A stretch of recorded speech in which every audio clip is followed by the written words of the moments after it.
tous nos cœurs brûle cette espérance du retour de notre Sauveur. Différents faits divers nous interpellent et nous incitent à la réflexion. Ils annoncent un événement imminent et d'une grande importance. Mais comment l'analyser? En écoutant Jean-Claude qui, à la lumière de la Bible, t'accompagnera et te permettra d'être prête, d'être prêt pour le retour de Jésus. Note que les éditions spéciales sont disponibles sur YouTube. Quelle est la réponse 2? Le 2, c'est le chiffre. Je te salue fraternellement en Jésus-Christ, le Sauveur du monde. C'est Jean-Claude qui partage avec toi cette nouvelle série qui s'intitule « Découvrir la vérité ». Marco et Jean-Claude, nous sommes encore là. Oui, nous sommes de corvée. Non, nous avons le bonheur de servir le roi des rois, le créateur des cieux et de la terre. Et nous attendons Jésus, notre Sauveur. Nous avons vu hier que Joseph était beau. L'auteur a parlé de sa taille et de son visage. Mais moi, je t'ai parlé de la présence de Jésus en lui qui lui permettait d'être une source de bénédiction. Aujourd'hui, la femme de son maître, juste avant, prions. Éternel, nous te bénissons pour le bonheur de te connaître. La joie de savoir qu'un jour nos yeux verront Jésus. Merci pour l'assurance que tu te trouves avec celles et ceux qui se confient en toi. Que le Saint-Esprit continue de nous éclairer. Nous t'en prions au nom de Jésus pour ta gloire éternelle. Amen. Nous lisons au livre de Genèse chapitre 39, les versets 7 à 9, ce qui suit. Après ces choses, il arriva que la femme de son maître porta les yeux sur Joseph et dit « Couche avec moi. » Il refusait et dit à la femme de son maître « Voici, mon maître ne prend avec moi connaissance de rien dans la maison et il a remis entre mes mains tout ce qui lui appartient. Il n'est pas plus grand que moi dans cette maison et il ne m'a rien interdit excepté toi parce que tu es sa femme. Comment ferais-je un aussi grand mal et pécherais-je contre Dieu? » On s'arrête ici. Waouh! La femme de Potiphar a entendu parler de Joseph. Il y a beaucoup de serviteurs. Généralement, ces femmes de la haute société, elles se font belles. Elles vont rencontrer les autres femmes de haute société pour parler de choses et d'autres, avec leurs belles robes, leurs petits parapluies, leurs chapeaux, et les servantes et les serviteurs qui suivent. Mais elle a entendu parler de Joseph. Elle voit effectivement que le troupeau qui avait 50 moutons, depuis que Joseph est là, on est passé à 400 moutons. Oh là là, purée, il a quelque chose, hein? Et elle va s'intéresser à Joseph. Elle va commencer à faire comme certaines femmes le font, hein, sont expertes, le regard. Joseph, j'ai mal à la cheville. Peux-tu venir me frictionner la cheville, s'il te plaît? Oh, tu fais ça bien, Joseph. Ah, qu'est-ce que c'est agréable. Oh, Joseph, c'est vraiment bon. Continue. N'arrête pas, Joseph. Elle va lui faire des friandises. Elle va lui faire des avances. Et généralement, lorsque une femme veut de quelque chose, Elle attend que ce soit l'homme qui fasse le pas, mais Joseph n'a fait aucun pas. Alors, de guerre lasse, elle s'avance vers lui tranquillement, en l'absence de servante, de serviteur. Elle lui dit à l'oreille, Joseph, viens, couche avec moi. Et Joseph dit, moi, mais c'est pas possible. Comment pourrais-je faire quelque chose de ce type? Attention.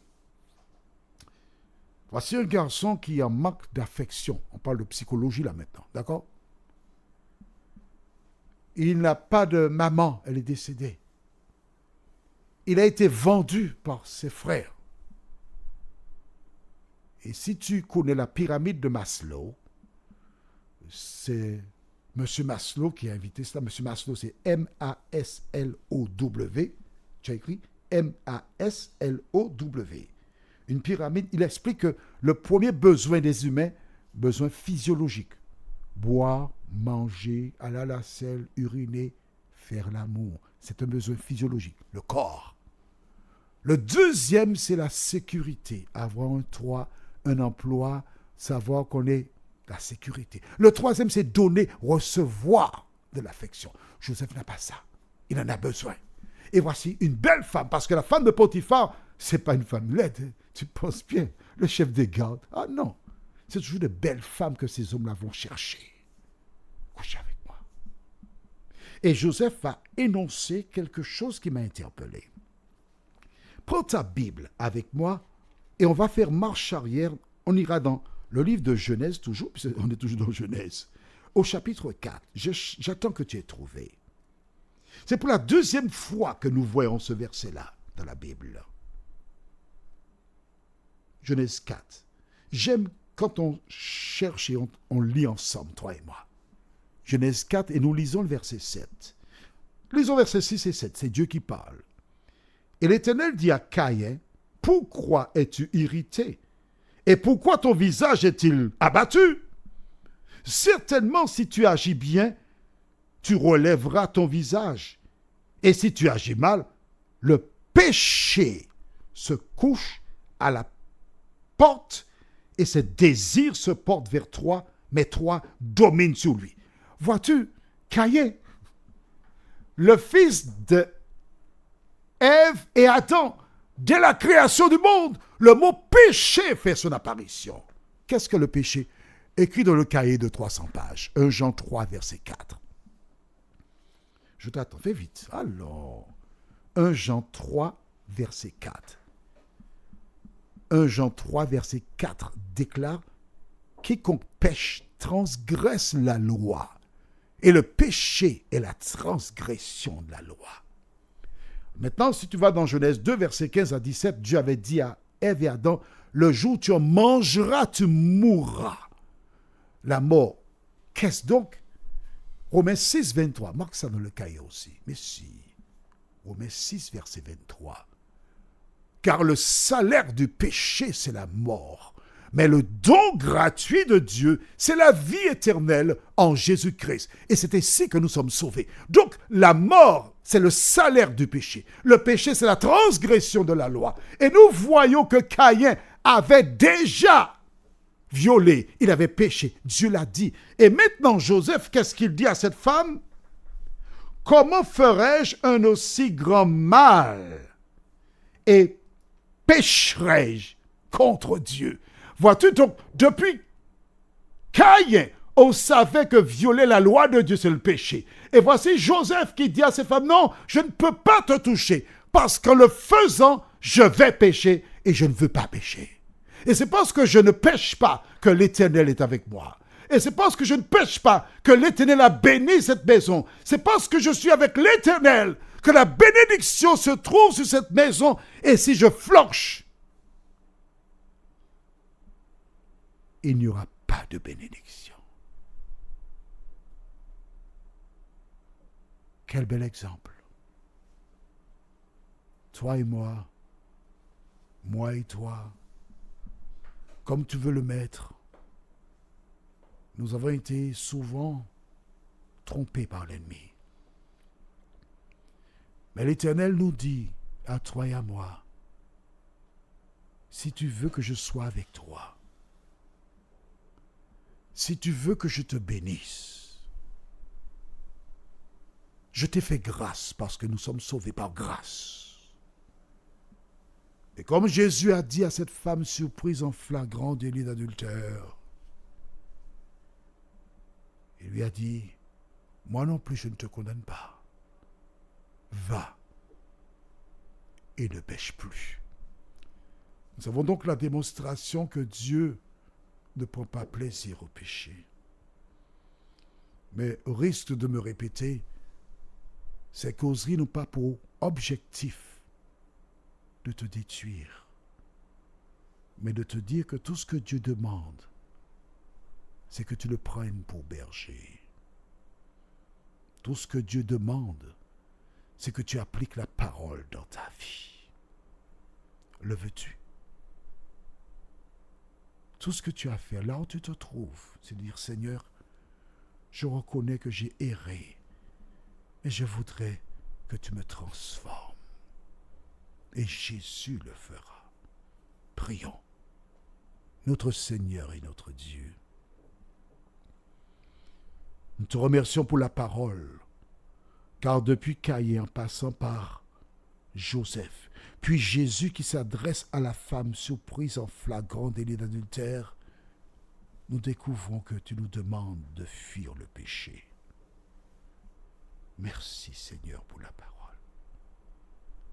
Merci d'accompagner celles et ceux qui pensaient que tu les avais abandonnés.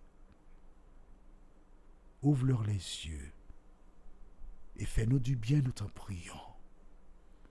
Car tu dis dans Jean 6, 37, « Tout ce que le Père me donnera viendra à moi, et je ne mettrai pas dehors celui qui vient à moi. » Seigneur, je te prie pour cette femme maltraitée,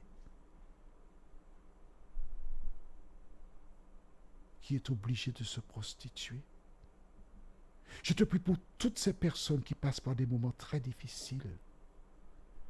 Permets qu'ils croient que tu te trouves près d'eux, près d'elles. Nous t'avons prié au nom de Jésus pour ta gloire éternelle. Amen.